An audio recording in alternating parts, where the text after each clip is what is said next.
안녕하세요. 저는 올해 33살로 제가 겪은 사연을 자세히 들려드리려고 글을 써봅니다.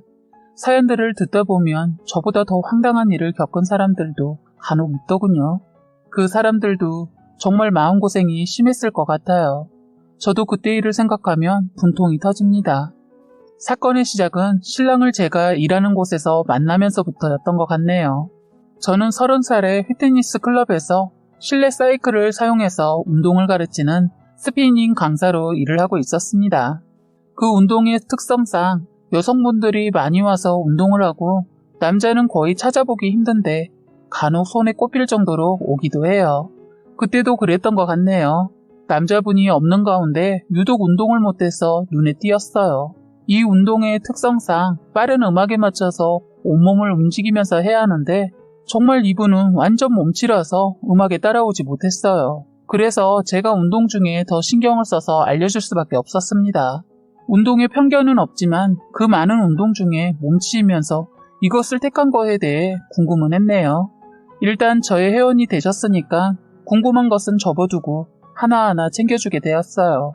남자 회원님은 제가 신경 써드리는 것이 고마웠는지 운동이 다 끝나면 꼭 음료수를 사가지고 와서는 강사님, 저 때문에 안 그래도 운동하시면서 교육하기 힘든데 항상 감사합니다.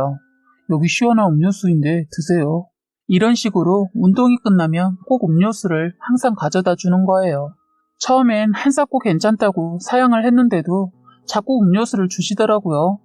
특별한 사심 같은 그런 걸 보이는 게 아니어서 나중에는 자연스럽게 음료수를 주면 먹곤 했어요. 시간이 갈수록 그분은 운동하는 것을 곧잘 따라하시고 어느 정도 리듬도 타면서 열심히 하셨어요. 솔직히 여자 회원들이 너무 많기 때문에 불편해서 그만두지 않을까 했는데 끝까지 다니더군요. 그래서 살이 많이 빠지셨는데 완전 사람이 하루하루 달라 보였어요. 그 사람과 오랜 시간 같이 운동을 함께 하다 보니까 친해지게 되었어요. 이런저런 대화를 오고 가다 정이 들었는지 말도 놓게 되고 어느 순간 이름도 편하게 부르면서 친하게 지내는 사이가 되었어요. 그 사람과 대화를 하면서 그리고 그 사람을 알면 알수록 괜찮은 사람인 것 같다라는 생각도 하게 되면서 호감이 생길 때쯤 이 사람이 저에게 대시를 하는 거예요. 혜미야, 이제 안 되겠어. 나도 좋아하는 것 같아. 내 말 듣고 많이 당황스럽지? 그런데 좋아하는 거 더 이상 속으로 하지 않으려고. 네가 남자친구 없다고 했을 때부터 많이 고민했어. 괜히 말했다가 지금 우리의 사이까지 멀어질까봐. 혹시 내가 너한테 부족하고 네 이상형은 아니지만 나랑 사귀어줄 수 있어? 나 너한테 용기 내서 고백하는 건데 내 진심 받아줬으면 좋겠어. 라고 하면서 고백을 하는 거예요.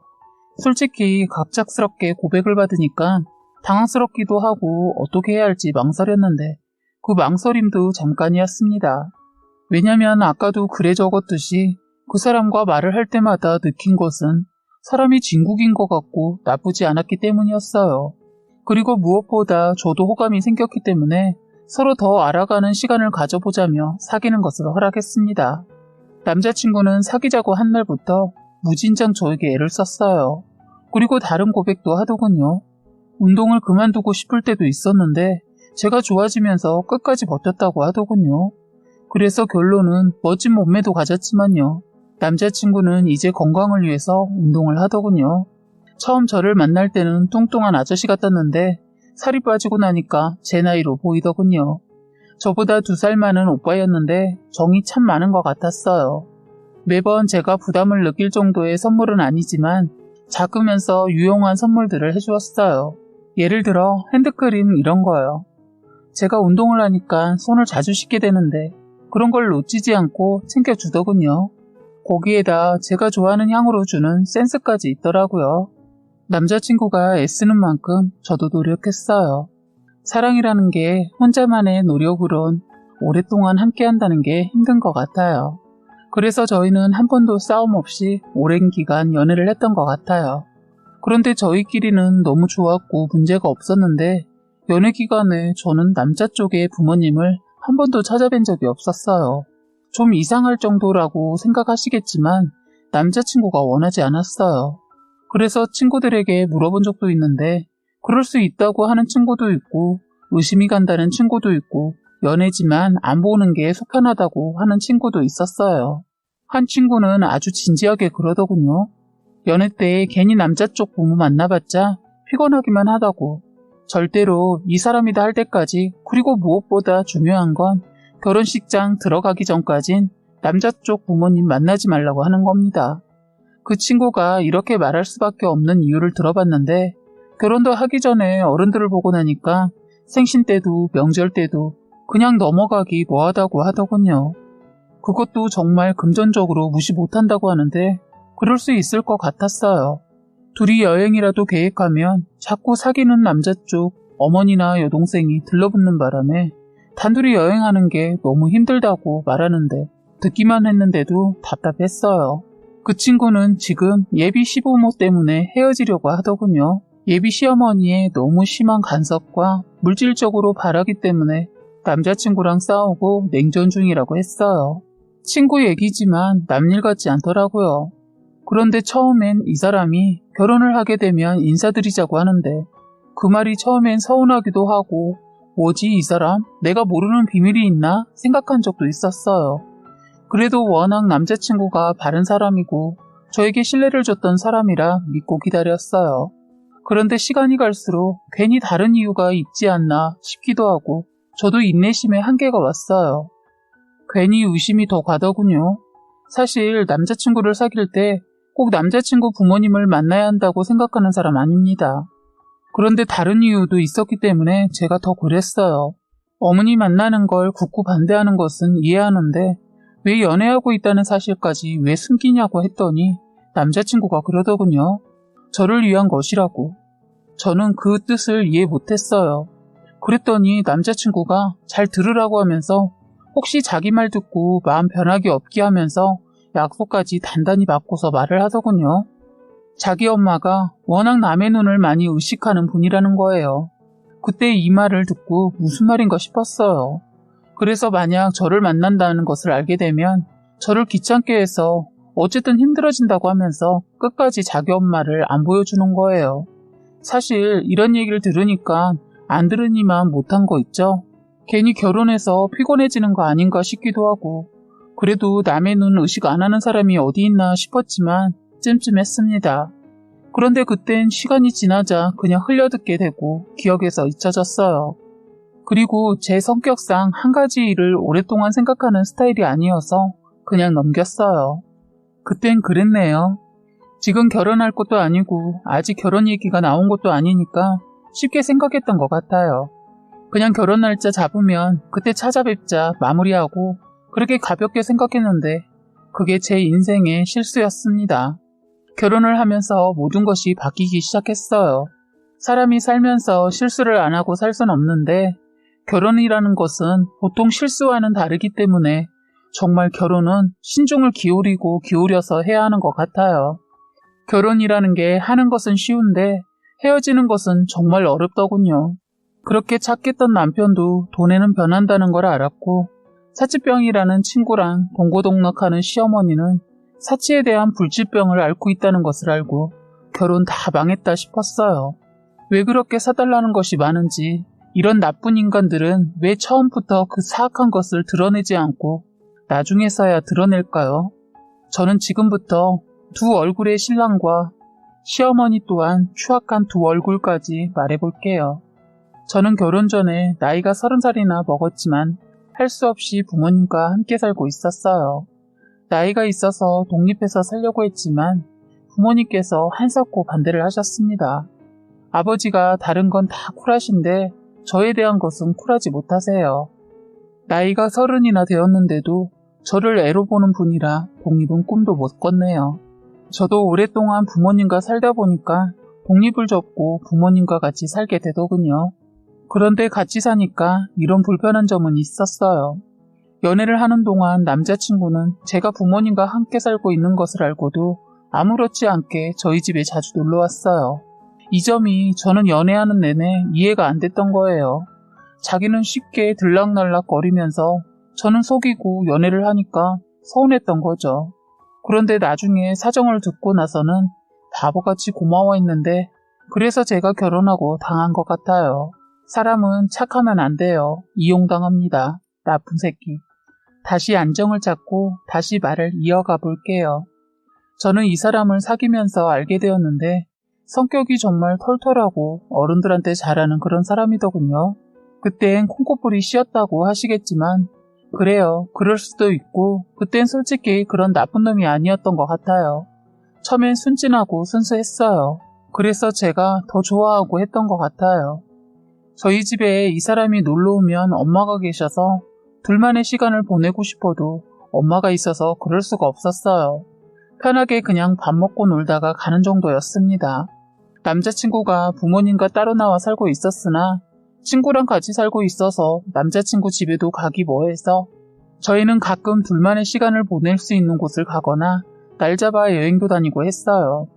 오랜 시간 그렇게 지내니까 저도 그렇고 남친도 그렇고 서로 애절했어요. 그래서 결혼을 결심했죠. 그러면서 저희는 긴 연애를 마치고 남자친구의 엄마를 소개받았어요.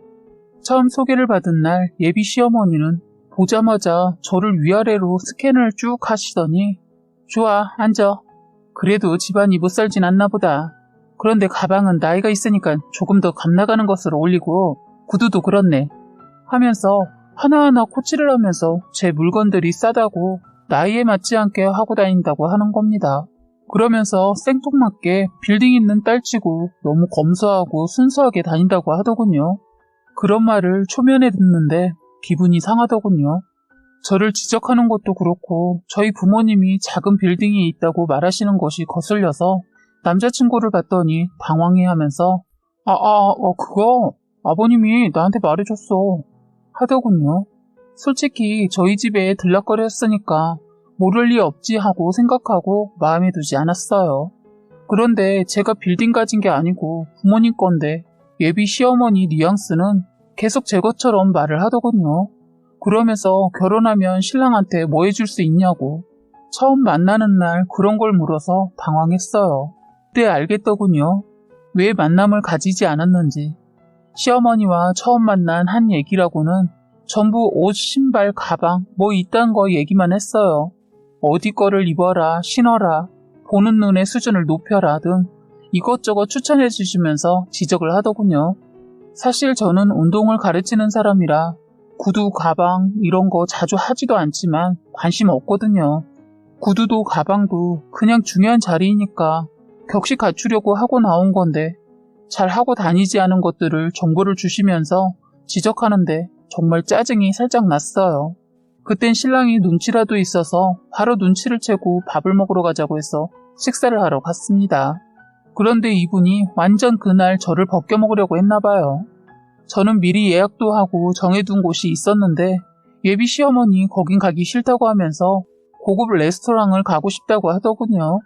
원래는 남자친구가 산다고 해서 저렴한 곳을 예약했는데 갑자기 글쎄 제가 사준 거 먹고 싶다고 하더군요. 기분도 별로인데 밥까지 사달라고 하니까 완전 돌겠더군요. 어른한테 그것도 첫 만남에 싫은 걸 대신에 핑계를 대기 뭐해서 사드리겠다고 했더니 글쎄 최고급 식당을 말하시는 거예요. 이건 아니다 싶어서 말씀드릴까 하다 그래 이 정도도 못 해드리겠어 하고 통 크게 샀습니다. 그런데 그게 다가 아니었어요. 식사를 하면서도 저에 대한 궁금증은 하나도 없고 오로지 저희 아빠 재산 늘린 거랑 시세가 어떻게 되는지 등등 자꾸 묻더군요. 저는 부모님 재산에 관심도 없거니와 정말 모르기 때문에 다 모른다고 하고 침묵했어요. 그랬는데도 눈치가 어찌나 없는지 남자친구가 그만하라고 하자 그만하더군요. 그런 악몽 같은 예비 시어머니와 첫 만남을 했습니다. 다음에 또 보자고 하면 절대로 만나고 싶지 않았어요. 너무 불편하고 싫어서요. 그리고 나서 한두 번 더 커피숍에서만 만났네요. 일부러 식사 자리 피해서 시간대 맞췄어요. 남의 돈 쉽게 생각하고 비싼 데만 가자고 해서요. 웬만해야 사드리죠. 너무 입이 고급이세요. 아버님 사업도 잘 안 되고 있다고 들었는데 시어머니는 그런 거 전혀 아랑곳하지 않고 펑펑 쓰고 다니는 것 같더군요. 시어머니를 만나면 만날수록 결혼에 대한 고민이 생기게 되었어요. 이게 옳은 선택인지. 그런데 저의 결론은 신랑만 정신 온전하면 괜찮다고 판단하고 상견례를 했어요. 양가 부모님 상견례 하면서 참 기가 막힌 일이 또 있었네요. 예비 시어머니 그날 완전 집에 있는 금은 다 꺼내서 걸치고 나왔더군요. 머리에서 발끝까지 주렁주렁. 제가 보기에 귀가 2개밖에 없는 게 아쉬워 보였고 목도 얇은 게 아쉬웠어요. 어머니 목이 너무 안쓰럽게 금들이 매달려 있었어요. 손가락은 다행히 10손가락 다 반지를 끼지 않았지만 양속 중지와 약지가 불쌍했어요. 진주의 금의 손가락도 불쌍하더군요. 저희가 빌딩이 있다는 소리 듣고 기죽지 않으려고 그랬던 것 같아요. 그래서 저희한테 자신들도 있는 집이라는 걸 보여주려고 했는지 주렁주렁. 아버님도 목에 목걸이도 한 20돈 정도 하는 것 같았어요. 그 연세에 목 디스크 걸리겠더군요. 아버님은 목뿐만 아니라 팔찌, 시계, 반지. 저는 남자가 그렇게 많이 하고 다닌 거 처음 봤어요. 아무래도 시어머니, 아버님을 코치해 주신 것 같았어요. 그에 비해 저희 가족은 정말 순수하게 하고 나왔거든요. 저희를 보고 시어머니, 혜미 양도 참 검소한 것 같더니만 부모님도 그러시네. 한 소리 하더군요. 저희 엄마가 사돈, 그 나이에 아유 정신이 하나도 없네요. 손가락 관절 생겨요. 예쁘긴 하신데 귀도 그렇고 목도 그렇고 아이고 팔찌도 하나만 하시지 과하네 하셨어요. 저희 엄마는 연신 아유 라는 말을 계속 하셨어요. 엄마가 원래 속에 있는 말을 참지 못하시는 분이라 그 말을 들은 시어머니 걱정하지 마세요. 없어서 못하고 다니는 사람들도 많은데 있으면 그 정도 관절쯤이야 감수해야죠. 참 유치하더군요. 있는 티를 저렇게 내고 싶었을까 싶었어요. 옷도 어찌나 멋을 내고 나왔는지. 그런데 그날 대형 사고가 터지고 말았어요. 시어머니 하는 짓 보고 저희 친정부모님 그 자리에서 나와버렸어요. 시어머니가 실수를 했거든요. 저희한테 한 건 아니고 시어머니 그날 옷이며 가방을 명품으로 하고 나왔는데 그만 직원이 국물 있는 음식을 식탁에 내려놓고 있었는데 어머니가 식탁 쪽에 손을 올리면서 그만 그분 손하고 부딪히면서 그걸 쏟은 거예요. 순식간이라 얼른 테이블에 있는 식탁보로 닦았는데 그만 그 국물이 가방에 조금 소량 묻고 말았어요. 시어머니 벌떡 일어나더니 그 직원의 뺨을 순간 찰싹하고 때린 거예요. 저희는 너무 놀라서 말리고 사과하는데 시어머니 거친 욕과 함께 그 직원한테 네 월급으로 못 사는 가방이야 로 시작해서 난리를 쳤어요. 아버지가 그것을 보고 그만하시라고 소리를 쳤어요. 사람 위에 사람 없고 사람 밑에 사람 없는 법인데 그게 뭐라고 지금 뭐하는 짓이요? 하자 예비 시어머니 이게 얼마인지 알고 그러세요? 그럼 사돈이 이거 사줄 거예요? 못 사줄 거면 나서지 마세요. 하더군요. 아버지는 그런 거 값도 모르시면서 그만 덜컥 사준다고 해버렸네요. 그러면서 저보고 그 가방 챙겨가지고 나오라고 하고 나가버리셨어요. 저는 일단 식당에 봉지를 구해서 어머니 소지품 챙겨드리고 가방을 챙겨서 나왔어요. 어머니도 신이 났는지 더 이상 일 벌리지 않고 따라 나오더군요. 이 글을 쓰면서 생각해도 그때 저도 웃깁니다. 왜 가방을 챙겨서 진짜 나갔는지. 어머니도 아버지가 똑같은 거 사준다고 하니까 선뜻 넘겨주었는데 여기서 기가 막힌 사실이 또 드러났죠. 그 가방이 가짜였어요. 시어머니 완전 그 백화점에서 개쪽 제대로 팔리고 저희 아버지한테도 제대로 찍히는 일이었어요. 시어머니 짝퉁 휘두르고 다니면서 있는 척하며 저를 깔아뭉갰더군요. 그 일로 아버지는 결혼 반대를 하셨고 안 싸둔 인성보니 앞날이 뻔하다고 결혼 허락을 해주시지 않았어요. 저도 살짝 흔들렸습니다. 이대로 결혼해도 될까 하고요. 그런데 이게 운명의 장난일까요? 그때 아버지가 말릴 때 말았어야 하는데 아버지는 제가 임신했다는 거 알고도 결혼을 말렸어요. 그런데 애를 혼자서 키운다는 것도 그리고 죄도 없는 신랑을 버릴 수가 없었어요. 저희는 상견례 잡기 한 달 전에 이제 정말 결혼하나 보다 생각하고 아예 미리 혼수장만한다 생각하고 피임을 안 했는데 그렇게 되었더군요. 그렇게 해서 껄끄러운 결혼을 하고 살았습니다. 결혼 이후론 서로 사돈끼리 절대 안 보고 살고 있었어요. 그런데 참 살다 이런 일이 생기네요. 이 일을 생각하면 어이가 없어요. 신랑이 애를 낳고 나니까 변하기 시작하는 겁니다. 자꾸 아빠의 건물 얘기도 하고 일 잘 다니다 사업 어쩌고 하면서 점점 아빠의 재산을 탐을 내는 거예요. 저는 그때 신랑 얼굴에서 어머니를 봤네요. 그렇게 착하고 선했던 인간이 저렇게 변하는지 사람이 욕심을 부리기 시작하면 걷잡을 수가 없나 봐요. 신랑은 저희 아버지가 경비 일을 하고 계시는 것도 못마땅했고 혹시 빌딩이 아버지 소유가 아닌데 거짓말하는 거 아니냐고까지 계속 의심까지 하더라고요. 착했던 사람의 입에서 나온다는 말이 창피하답니다. 그 빌딩은 저희 아버지 소유신데 경비원 구하기도 힘들고 막상 구해도 구하면 얼마 못 버티고 나가기를 반복해서 아버지께서는 농담삼아 소는 끝까지 소인가 보다 놀지를 못하게 하네. 소는 그나마 겨울이라도 쉬는데 난 평생 일만 할 팔자인가 보다 하시면서 넋으레를 떠셨어요. 그러시면서 그래 일단은 사람 구하기도 힘들고 하니까 놀면 뭐하냐 하시면서 운동 삼아서 경비 일을 한다고 그렇게 해서 일을 하고 계신 상태였는데 그것도 모르고 저딴 말을 하더군요. 나중에는 아버지가 건강이 허락하는 이상 계속 경비 일을 하신다고 하셨어요. 저희는 말리지 않았습니다. 일을 계속 하셨던 분이 쉬시면 갑자기 아플 수도 있다는 말을 들었거든요. 그래서 말리지 않았는데 저희 아버지를 창피해한다는 말을 들으니까 정내미가 뚝 떨어지더군요. 저는 그래서 창피하면 그런 아버지가 피땀 흘려 번 재산 탐내지 말라고 못을 박았어요. 너 말하는 거 보니까 참 정 떨어진다. 내가 이런 말 하는 거 자체도 우습지만 그 빌딩 우리 아빠 거고 그 재산은 우리 거 아니야. 제발 신경 꺼. 그리고 난 절대 아빠 거 재산 상속이나 그런 거 안 받을 거니까 나한테 다시는 그런 말 꺼내지 마. 짜증나니까. 라고 했어요. 그랬더니 이것이 그거랑은 다르다네요. 미친 새끼는 이혼이 답이라는 생각을 해봤네요. 저는 그때 확실히 신랑이 저희 아버지 재산에 눈독을 들이는 것을 알게 된 거죠. 그날부터 그 인간 얼굴만 봐도 소름 끼치고 정이 떨어져서 각방을 쓰고 있었어요. 무작정 친정으로 가기도 뭐해서 일단 각방을 쓰면서 지내고 있었어요. 그런데 시어머니까지 제 속을 긁더군요. 시어머니가 시아버지가 일하는 모습을 목격하게 되었나 봐요.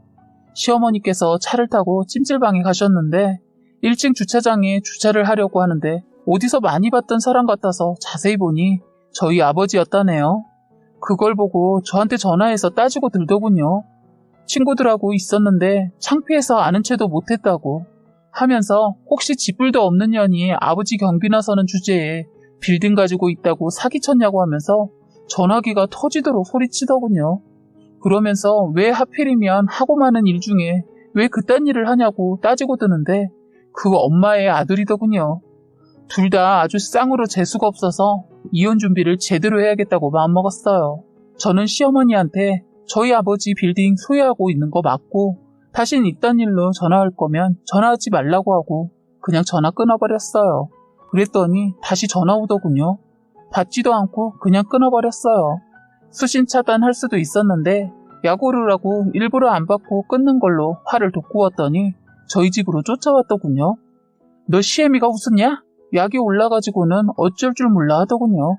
네, 우스워요. 했더니 뭐야 이게?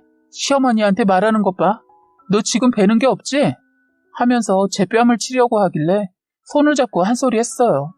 저희 아버지 창피하다고 말하는 사람한테 그럼 뭐라고 해야 해요? 내 부모 욕하는데 가만히 있는 자식이 어디 있어요?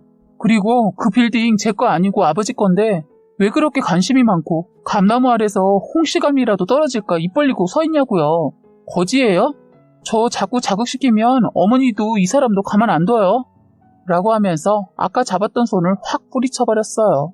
그랬더니 저희 시어머니 뭐? 빌딩이 있고 뭐? 사는 것 같아서 결혼을 시켰더니만 그래서 이혼이라도 하겠다 이거야? 그래 해라. 자신 있으면 해봐. 난 우리 손자 못 주니까 네가 애 버리고 갈 수 있으면 해봐. 주제도 모르고 날뛰네. 야, 내가 왕년에 좀 놀았는데 너 손보는 거 어려운 거 아니야. 너 쪼그리고 살지 않으면 네가 죽을 줄 알아. 하고 자기 말 끝나자 가더군요. 저는 아무 말 하지 않고 있었어요. 시어머니가 나가자마자 핸드폰 녹음한 거 저장하고 저는 일단 짐을 챙겼어요. 그때 짐을 싸고 있는데 때마침 친정아버지께서 전화가 왔어요. 별일 없냐? 하시더군요. 그러시면서 아버지가 저때 시어머니를 보게 된 일을 말하시더군요. 저희 어머니는 저희 아버지를 보시고는 창피했는지 손에 들고 있는 핸드백으로 얼굴을 가리고 찜질방에 가더랍니다. 저희 아버지도 그때 어머니를 보셨는데 긴가민가해서 아니겠지 하고 넘어가셨던 모양이에요. 자꾸 그 일이 생각나서 저한테 무슨 일 있는지 확인자 전화를 했더라고요. 저는 너무 속상했어요. 도저히 이대로는 안 될 것 같아서 있는 그대로 하나도 빠짐없이 사실대로 아버지한테 말했어요. 아버지는 제 말을 듣고 저희 집에 한 걸음에 달려와 주셨어요. 간단한 짐을 챙겨 나오려고 하는데 원수는 외나무다리에서 만나게 된다고 어디서 그렇게 술을 처먹고 들어왔는지 모르겠지만 술에 만취가 되어서 들어오는 신랑과 아버지께서는 딱 마주치게 된 거예요.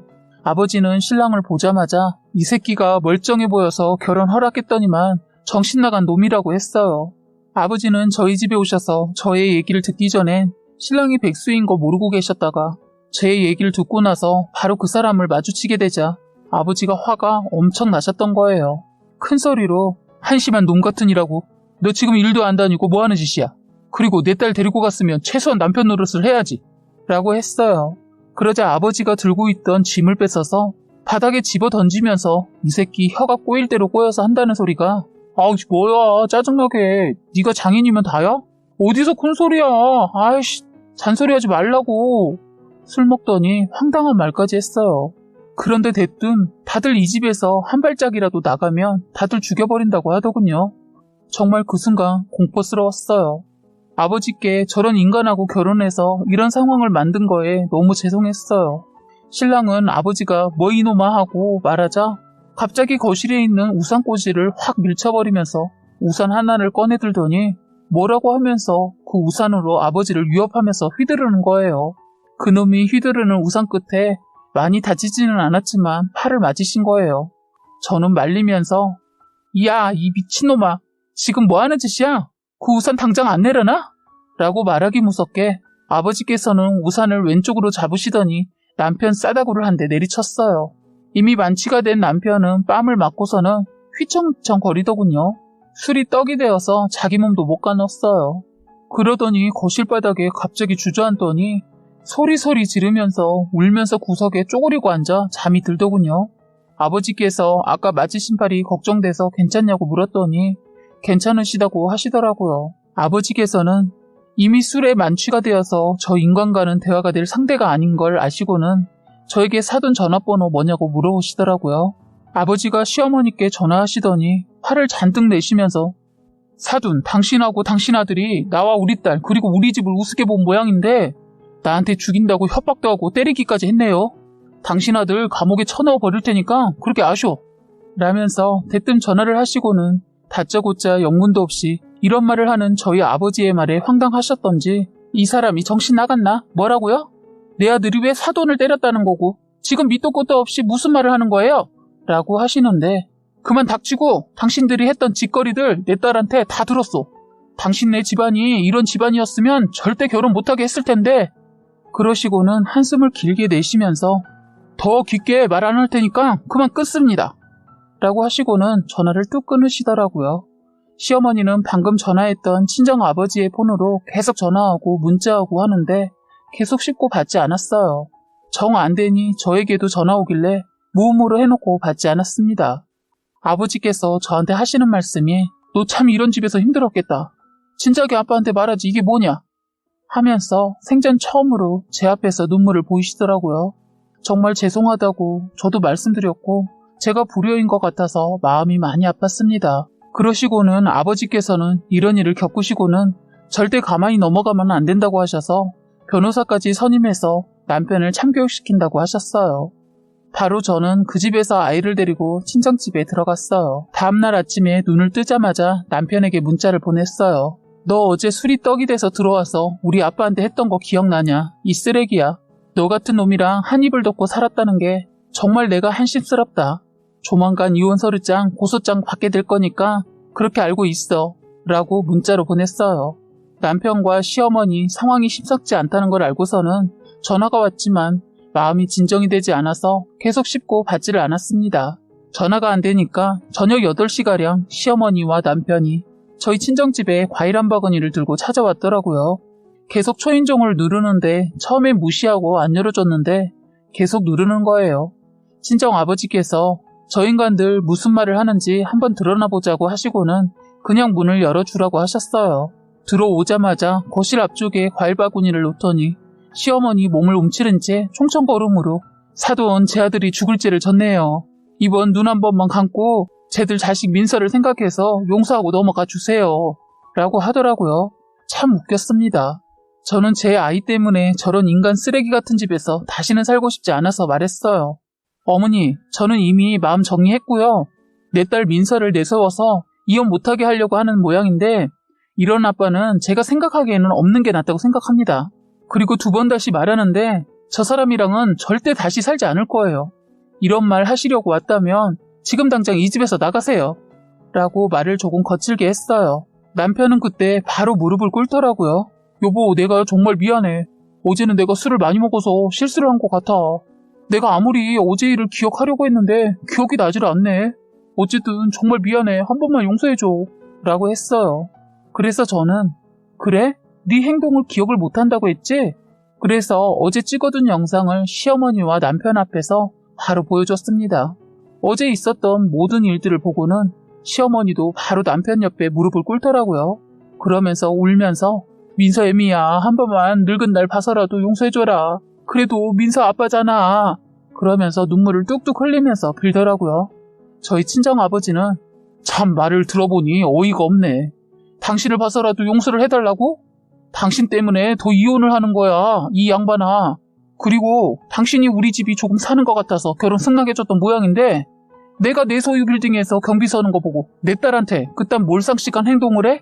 라고 말을 계속 하시려던 걸 이런 가증스러운 모자를 보고 아무 말 안 하고 지켜보시던 저희 친정엄마가 침묵을 깨셨어요.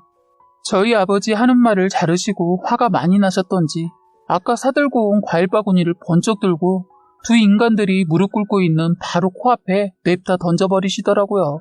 그러시고는 저희 아버지를 바라보시고는 여보, 저런 인간들 말 들을 필요도 없어요. 그리고 그 모자 쪽을 바라보고는 참 못났다. 이런 구차한 변명과 찔찔자르고 온 거야. 당장 내 집에서 나가.